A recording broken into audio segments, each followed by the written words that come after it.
abonné leen ci seen YouTube Partout TV moom mi leen di jox xibaar yu wér te wóor. Partout TV abonnez-vous. Partout TV. leen ak jàmm mbokk yi ànd ak seen chaîne YouTube bi di Partout TV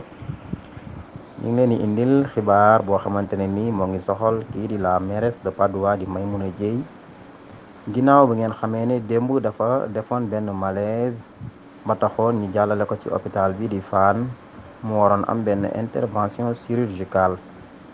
ginnaaw loolu bi nga xamante ne ni état de santé am jaaxal na ay jege ñaaleem jaaxal ay doomi boppam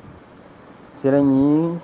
jot xibaar léegi ci avocat bi di maître Moussa Sarr muy xamle que ni Maimouna Dièye mujjee naa am bàyyib néganiku boo xamante ne ni dafay ànd ak contrôle judiciaire ndaaw état de santé bi nga xamante ne ni dem na ba critique mayatu ko muy dellu kaso kon mën nañ ne ça c'est une très bonne nouvelle pour la mairesse de Patte d'Oie Maimouna Dièye jërë ngeen jëf woy leen di abonné saa su ne ngir ñi mën di dab seen bànneex